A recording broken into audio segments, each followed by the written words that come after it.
Gumi knows where the terrorists are.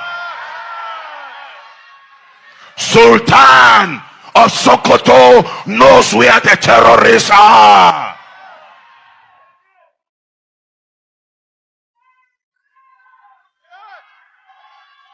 You must have the political will. So guys, this was the moment Prophet Isa Ibuba raised alarm saying Gumi knows where the terrorists are. Sultan of Sokoto knows where the terrorists are. Many Nigerians have also argued the silence of the Sultan over, the slaughtering of Christians in Nigeria, and also the insecurity bedeviling the north. If you check, you see that northern leaders are not outspoken when it comes to these people invading the land. Just yesterday, I shared with you guys how Mieti Allah leaders, which the Sultan is one of them, alongside traditional rulers, came together and decided to import Lukarawa into Nigeria. Zamfara Sokoto axis to help them fight bandits, as in you are fighting bandits and you want to use the higher bandits or the higher terrorists to fight bandits. So guys, how does that work? Now, many Nigerians have been raising alarm as to why the Sultan is always silent. I mean, he doesn't come out to dare these people to stop the menace. Now, many Nigerians also reacted after the US struck Sokoto, the hideouts of terror groups in Sokoto State. Guess what? The Chief of Defense Staff quickly visited the Sultan, and that raised a lot of reactions. People are like, why is it that, these people have to visit the Sultan after the US strike? As in, it's as if they went to beg the Sultan or to say maybe sorry that the US struck your state or something like that. So Nigerians could not really fathom why they visit. Like you can see here that the Chief of Defense Staff, visited Sultan of Sokoto after US struck Sokoto State. Now, there've been a whole lot of reactions from Nigerians, as regards to all what is happening in Nigeria currently, especially as regards to the 7,000 forest guards being set up by the Office of the National Security Advisor, Nuhu Ribadu. Don't forget that Nigerians have been calling for his sack after it was, noted that he armed some Mieti Allah members to start doing vigilante in various states in the country. Now, the same Nuhu Ribadu is said to have set up a forest guards. We don't know where these people are coming from. If they are Fulanis, if they are Nigerians, we don't know where they are coming from. All of a sudden, we heard that they've graduated 7,000 of them, and they will be sending them across the states. And now, see how these people are reacting. Let me take this one reaction. This person says forest guards must be local, not federal. Even at the state level, recruitment should be handled by local governments, and at the local level, drawn directly from the host communities. Anything else will lack trust, face resistance, and ultimately defeat the purpose of creating them. We don't know where these people are coming from, and guess what? They are being armed with AK-47. Like this person here say, northern forest guards are using AK-47 while Amotekun are using den guns. NSA, continue. Now, there've been a whole lot of reactions. Like people from the southeast are saying they are not going to accept anybody that is not from their locality coming from the north to come and do community policing in the southeast. Is not going to be acceptable. The Yorubas are saying they are not going to allow it. So I'm just wondering the plan of the NSA, as regards to security. How do you want to set up these people without consulting the local communities themselves? We just heard that they have trained 7,000 people and they want to distribute them across Nigeria. And guess what? Nigerians are resisting. They say it's not going to work. So guys, in looking at all what is happening, you get to know that Tinubu is not in charge. I don't even think Tinubu knows about this community policing. Now, as regards to Sheikh Gumi, here are some of the statements that are very concerning that came from Sheikh Gumi. This one says, allow bandits to guard our forests for peace to reign, Sheikh Gumi says. Nigerians have been raising alarm on this headline. Now, this one, Sheikh Gumi was seen in a video where he spoke in Hausa, and this is what he said. I advise Nigerian authorities to send the American ambassador to Nigeria back to his country and cut diplomatic ties with them. They chased Trump away in every country he went. How can you invite the biggest criminal in the world to help you fight criminals? Sheikh Gumi is saying Trump is a criminal. How dare you invite a criminal to help you fight criminals? So guys, there are a lot of things that Sheikh Gumi have said that Nigerians are really wondering why the security agencies are so silent and nobody can dare him. Now, say this one, Sheikh Gumi warns security operatives against provoking terrorists after peace deal in Katsina State. And this one says, Nigerian military can't win war against bandits, says Sheikh Gumi. Sheikh Gumi is daring the Nigerian authorities that you people can never defeat these people, no matter what. You cannot. And at so many instances, he has said that you should negotiate with them, you should allow them to be, you should live with your brothers. He has made all kinds of statements that, you know, if an ordinary person had made such statements, the person would have gone in for it. Now, let me also read this headline here that I read last night in one of my videos. It says, the district head of Bale in Godo local government, together with the district head of Gongodo in Tangaza local government, met with Alhaji Bello Wamako, the chairman of Mieti Allah Cattle Breeders Association of Nigeria, and discussed how to tackle Zamfara bandits. The traditional ruler continued. They finally reached the conclusion to hire Lukarawa from Mali in order to deal with Zamfara bandits. So the Mieti Allah Association with other traditional leaders came together and hired a terror organization from Mali to come and help them fight bandits. So northern leaders imported terrorist organizations into Nigeria to fight bandits. So guys, wonders shall never end, and the security authorities can never dare them. So guys, let me just allow you listen to what Prophet Isa Ebuba, who is saying that the Sultan knows where these terrorists are. Let me allow you to listen for yourself all what he said in this video, and let me know your thoughts in the comment section below. Now take a look. Gumi knows where the terrorists are. Sultan of Sokoto knows where the terrorists are.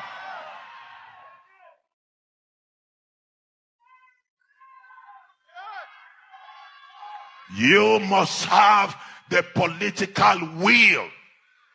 We are grateful to God for what God is doing in our time. Now, Nigerians, I want you to know that northern Nigeria is going to be the bearing ground of all of the Islamic terrorists. We have listened to what some of the Islamic scholars have been saying. You can get it on the TikTok when America struck and attack or some of the hideouts of the terrorists. It is a statement to tell what I have been saying in the past.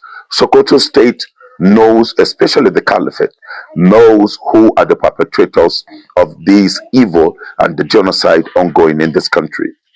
We must all join hands together to stand with our government, to stand also with the United States of America, to help us flush out this wickedness in our land. Kidnapping must stop. The killing of innocent life must stop. The bombing that took place in Maiduguri, I commiserate with the families that were members who were killed right there in the mosques. But together, we will all make the difference. We cannot allow any soul to be killed. Our soldiers cannot be wasting their lives any longer. I want to thank the Minister of Defense for rising up to occasion and making sure that there is no compromise and there is nothing like sitting down with terrorists to negotiate. Mixed reactions are trailing President Bola Ahmed Tinubu's departure to Europe for his end-of-year break before proceeding to Abu Dhabi in the United Arab Emirates. Many Nigerians on social media have criticized the timing of the trip, citing the recent attacks in Sokoto and Zamfara states, ongoing economic hardship, and the frequency of the president's foreign travels. However, in a statement on Sunday, the president's special advisor on information, Bayo Ononuga, defended the trip, saying that it includes an official invitation from UAE President His Highness Sheikh Mohammed bin Zayed Al Nahyan. According to Ononuga, President Tinubu will participate in the 2026 Abu Dhabi Sustainability Week Summit in early January, which brings together world leaders to discuss sustainable development and climate action. The president was seen off at the presidential wing of the Murtala Mohammed International Airport in Lagos by senior government officials. I'll take a reaction, I hope, before I come to you. This is from David, who wrote, today, Tinubu traveled out of Nigeria to Europe for the holidays. From there, he will travel to Abu Dhabi to continue his self-impressing tourism. Only 3 days ago, the U.S. military attacked terrorists in Sokoto, and yesterday, terrorists retaliated by attacking some communities in Zamfara state. Nigeria is facing many challenges, yet Tinubu, the supposed president of the country, finds the chance and the convenience to Europe for a vacation. The issue isn't merely his show of insensitivity and lack of care for his people and country. it is how the world perceives him and Nigeria. What does he or his handlers feel the US and the countries he'll be touring in the period of wasteful tourism will think of him and the country he governs? And I read that tweet because, those are some of the rhetorics that I saw online. They find it insensitive that he had to travel at this time. The last time there was some sort of, issue with the president traveling, I believe the abduction, he did cancel his travel. So it's quite strange that this is the critical time that we need the president in the country and he's jetting off to Europe. Your thoughts? We need all boots on ground. We need everyone on the ground. Yes. And that's the truth. He's expressed very rightly the sentiments of a number of people following this announcement. And don't forget, the Abu Dhabi summit is happening from the 11th to the 15th of January. So we're not expecting the president back until halfway into the year 2026. There are a number of critical issues that are still hanging in the air. In addition to insecurity, there's the issue around the tax laws, which is meant to take effect or come into effect on the 1st of January. There are a number of things that require critical attention. Some people have said, if you use it in layman's terms, if your house is on fire, that's not the time to begin to go on annual leave, because some might argue that he has a right to annual leave just like every worker. But I think in terms of the optics and the signaling, it doesn't speak very right. And I think also in the interest of transparency and accountability, let's really understand this trip. Many people already have said he's going to France, but let's understand really what is really going on, and the president should stay more at home in 2026. Rufai, please, I'd like for you to talk about the president's leave, because this is such, a critical moment in our nation. No, but, Oji, you see, when we talk, they say we talk, but we have to talk. Yeah. The president has gone to his second home. In fact, I don't even know the president's home now, Lagos and Paris, because I think Paris is as important to him as Lagos, or France is as important to him as Lagos. Maybe with this now, maybe we also need to organize festivals like Eyo in Paris, so that, he has the best of both worlds. No, Parisian Eyo. Secondly, this is at a time where there are many contentious issues on ground. The tax thing is one of them. You see, it's an aberration what democracy has become, that a contentious matter on taxation is going on, that an harmonized copy was said to be different from the gazetted copy. National Assembly is looking at it. The only last thing we heard the president do was to meet with the dramatist personality and say, okay, well, you're going to go on with the law. So is it that we Nigerians don't even matter? That we are fools in all of this? We don't even deserve to be talked to. We don't even deserve for clarity to come. And I see some people trying to butter the matter up. It's a big deal. A law where that fails the integrity test is no law. It's not to do with making laws in this country. Why were we talking about budget padding? It's not a case of another padding. Until dates, the National Assembly just goes ahead to say that, let us regazette. All right. They should release the harmonized copy. That's one of it. All right. Secondly, with the biting pain and pangs in the country, the president is off again. You said 15th, Abi? So he's going to probably going to be there for another 2 weeks. And the question is, when we ask, now what has he gone there to do? They will give us all sorts of excuses and everything. You see, I keep telling Nigerians, elections matter. This is what you voted for. Do we need a president that goes almost, that the country is not even conducive for him to say he's going to France almost every time? Or we need a president that stays at home, that feels the people, that has empathy for the people? All right, we are running. Yeah. We are running a joke. Yeah. All right, I wish we had a lot of time on the show. The good thing about what happened over the weekend was the inauguration of 7,000 forest guards, which I think we need in our country at this moment. All right. A shocking video showing the assault of veteran Nollywood filmmaker Don Pedro Obaseki has generated mixed reactions on social media. The filmmaker, who is a cousin of former Edo State Governor Godwin Obaseki, was attacked and paraded through Benin City over allegations that he insulted the Oba of Benin. Don Pedro had used the phrase Edo Otokbaye to salute a gathering of Edo people in London instead of the traditional Oba Otokbaye in respect to the king. Well, upon his return to Edo State, thugs loyal to the palace apprehended him and stripped him to his boxers, then paraded him approximately 5 kilometers to the palace gates to apologize to the king. Let's take a look.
This is shocking. Well, reactions online have been divided, with some citing Benin customs against disrespecting the Oba, while human rights lawyer Inibehe Effiong condemned the attack as thuggery. And I'll read Inibehe Effiong's post on X. He wrote, "We now live in a country where someone is publicly stripped, paraded publicly, forced to kneel and apologize publicly in front of a palace because he insulted the king.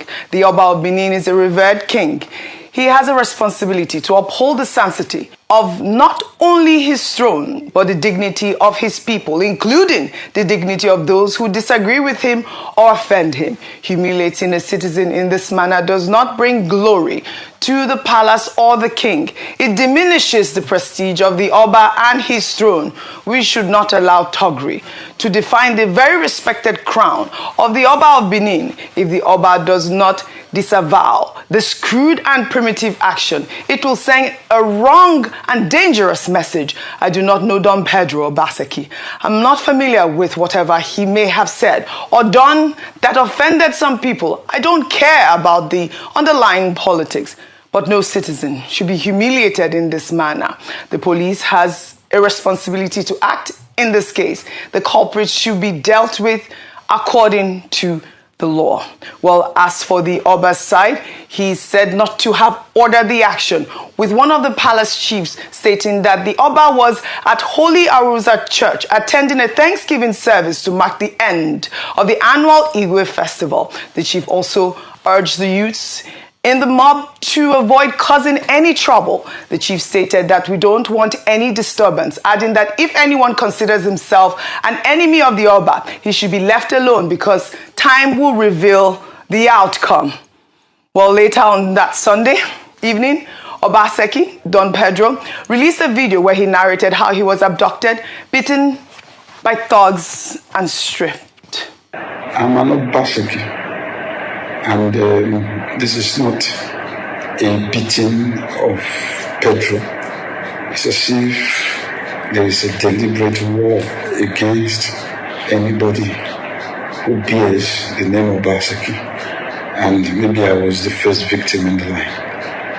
But this must stop. So I'm going to press charges. I'm going to seek legal recompense. I don't understand this.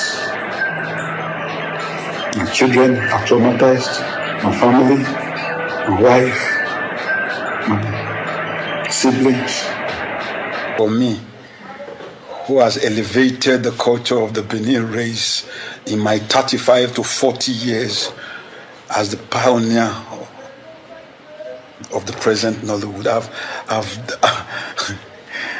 okay, Edoya Atokbe, Oba Atokbe, because it's cybernetic. There is no king without subjects. Thank you.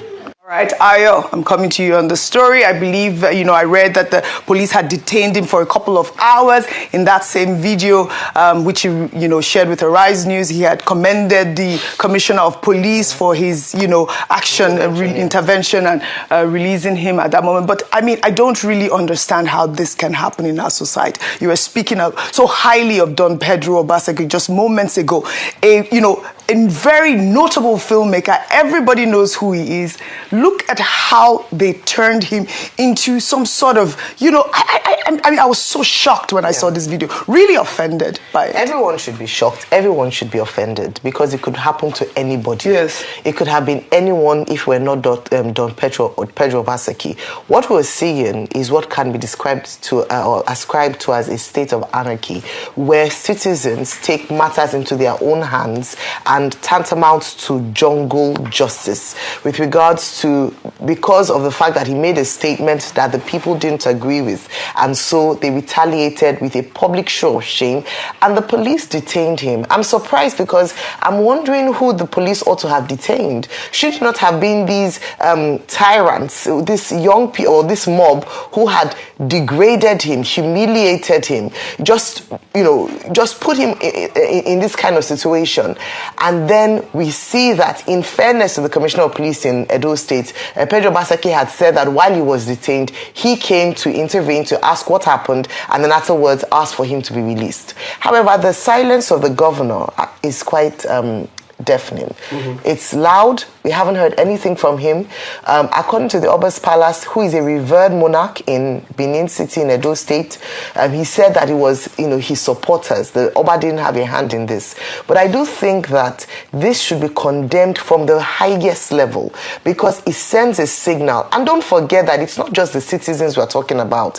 We keep talking about investor confidence. We keep talking about perception. We keep talking about how people see things, how seriously people take our justice system, security or insecurity in the country. This does not speak well for security, for democracy in the nation, and for the process of justice in Nigeria. I believe he has said that he might sue. I hope he does. Yes, that's what he said. But even beyond that is that an investigation ought to be instituted, and everyone who is culpable should be brought to book based on this, because like I said, and I emphasize this, it's Don Pedro Obaseki today. If this state of anarchy continues, it can be you, it can be me, it can be anybody at all, and this should not be allowed to happen. All right. Well, I know that everybody wants to speak on this story, so please a minute each, because the producer has cut my time. So go ahead. That's why election matters. I will be surprised if the people that went to beat Don Pedro are brought to book. There are higher authorities that are in their favor.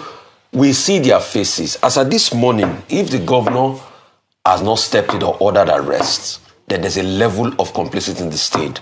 Third point, Edo has become the home for barbarity under this administration. Was it not how they behaved when they were opening the Benin Museum, the Moa Museum, that they went there, disrupted where international people were there, international investors? It has become the home for barbarity. We saw the faces of those that abducted Don Pedro. Yes, if nobody picks up those people and they are in police custody today and they are cooling off their heels in police custody, then Edo is, I'm sorry, should I use the word, finished with barbarity. Let's keep deceiving ourselves. I read one of the comments, someone saying that every time bad news from Edo State. As usual, now elections matter. Elections matter. Let's be careful. Make my points very quickly. One, justice for Don Pedro Agbonifo Obaseki. Yes. Nobody deserves to be treated in this manner in a free country. Two, he did not insult the Oba. He said, long live the Edo people, long live the Oba of Benin. How does that constitute an offense? I think they said he only said, long live the Edo people. No, I watched the video. He said both. The second time was where he didn't say it at the gathering in London. That's the issue, yes. Well, he didn't say it at the gathering. Okay. Yes. Now, even if he didn't, he has the freedom of expression. What is wrong in saying long live the Edo people? That's what he said. After all, we say long live Nigeria. We don't say long live the president. Now, three, I think it's important that he himself made the point that the chiefs handled the matter very well. And it was clear to him that, these were thugs doing their thing. It was not the Oba of Benin sending anybody to go and harass anybody. Number four is that, look, this matter should be looked into. And he also praised the Commissioner of Police that he handled the matter well, and it was the Commissioner of Police that released him. Five, his security should be guaranteed. All right. Six, Edo State should not become a place for thugs. It is already. The governor of Edo State must, look into this matter and ensure the protection of Don Pedro Agbonifo Obaseki. All right. Finally, I give a teacher's testimonial. I taught his class in 1985-86, Western Drama at the University of Benin. Ekenwa campus. And he was one of our good students. He was very responsible, diligent, and he proved it subsequently by excelling in later life. He not only got a PhD, he became a major filmmaker, one of the pioneers of Nollywood. He's also a playwright. So guys, let me share with you some of the reactions and trending headlines on the social media. There is a headline here where a woman who is 80 years old, she is from Yoruba land, is begging the Saudi government over her son that is currently on a death row, that at least she wants to see her before she buys. You know, she's 80, very old looking, and as a mother, her heart is, you know, pricked and worried that her son, honestly, sometimes the greed among Nigerians. Look at a young, hefty guy, just he was walking, but possibly somebody has promised him more money, and he went possibly to go and do all those dirty jobs, and he was arrested. He's now on death toll in Saudi Arabia. The old mother is begging that please let her just set her eyes on him before buying. So guys, that tells you a lot as regards to what's happening in this country. Partly the blame should go for the guy, partly the blame should go to the Nigerian government, because see, it takes you to be a tough guy to being a Nigerian. You know, it takes you to be a person of decision, considering the fact that the government does not provide skill acquisition, does not help in employment. If you don't know anybody that knows somebody you may not get any meaningful employment. Considering so many things, you might be a graduate, first class holder, but that does not guarantee you living well in Nigeria. So many people take to crime.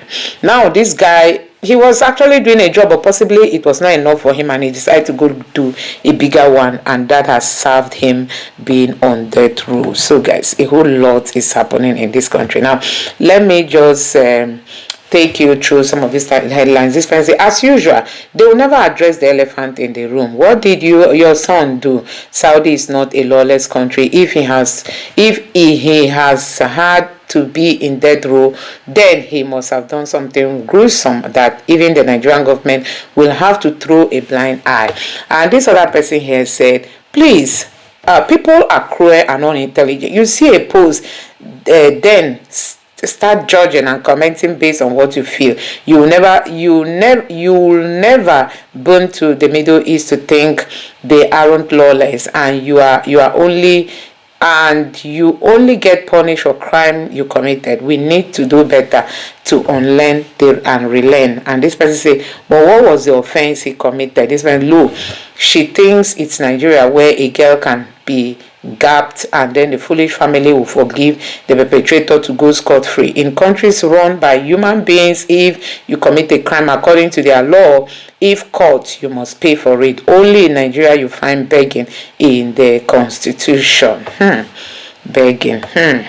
This person say Yoruba will leave their shithole country to another man's country and be breaking laws and committing crimes. It's unfortunate, granny. The law is law, needs to be followed. If he commits a crime, then he will as well have to face the consequences. It's painful as a part, as a parent, but grandma, life choices have consequences. Honestly, life choices have consequences. Life choices have consequences. This person said, what was her son's offense and why the penalty? And this person here said, your son will bear his cross for his misgiving. Don't blackmail the emotions of people. If you want to go, go. When the going was sweet, he never took your advice if you did give any. God, you see, when children misbehave, it is being pushed to the parents. This person say it will be traumatized for her. And this person is a mother of a terrorist. No, don't say that. This person, mama just distress herself for nothing. That side no be Naija. And honestly, it's heartbreaking. Make she go release him. Her son fuck around and found out. Saudi government, no your mama, no stress yourself. Nigerian government won't do anything self. And this other person here says so sad. I pray if there's anything the Nigerian government can actually do, they should really do. They should do to like ease this mama. If this woman can see her son, I believe that she might end up living more, you know. It's really, really so sad that we are here. Now, there are so many reactions. You know, in the USA, the Somalians have been, you know, under the radar for some criminal activities. I mean, some of them allegedly, they are being investigated at the moment. And there is this headline here that says, Minnesota rep member Ilhan Omar's net worth in 2019 was $45,000 US dollars, and now in 2025 she has 30 million for a government worker. Hey, and the United States people have really been reacting, you know, reacting as in, how did she, what business did she do? Let me take some of the reactions, honestly. Now, see, a whole lot is happening in the US now, where corruption is not allowed to fester like we have in Africa. And so many people have been calling for more investigation. A YouTuber went to Minnesota to actually make proper investigations, and he has really been, you know, applauded for the good job that he did. And guess what? Many people are now calling for Omar's arrest. So guys, we are going to be seeing how all this is going to work, you know. We're going to see how all this is going to work. Now, this has been the headline in the United States. You know, like this Twitter user say, in 2019, she was $45,000. But today, she was 30 million US dollars. 30 million US dollars. And for the fact that she is, you know, a public servant, that is making many people to raise alarm.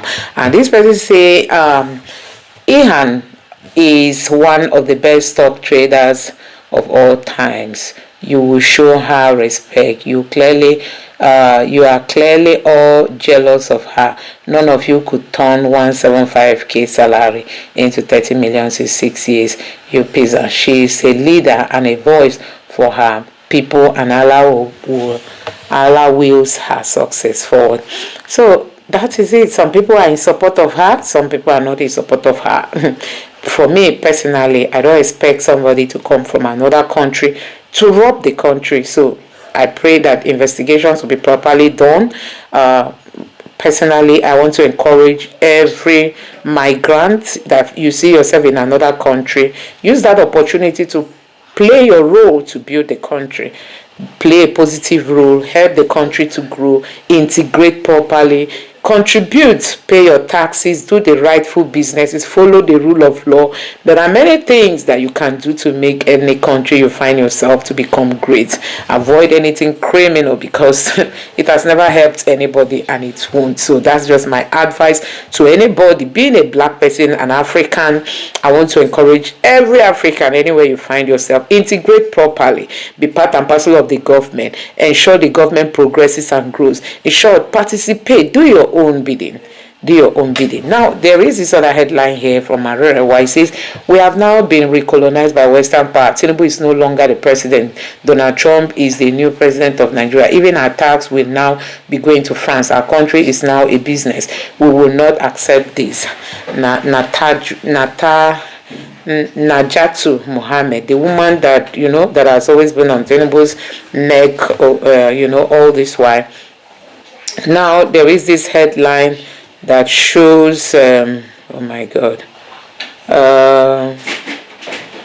Sarah Archie, wife of late Venerable Edwin Archie, has now been in captivity for 61 days. She was abducted together with her husband and daughter, but Venerable Archie was tragically killed by the Islamic State, and his body hasn't been found. The kidnappers have shared mocking photos of Sarah and her daughter on social media platforms, including Facebook.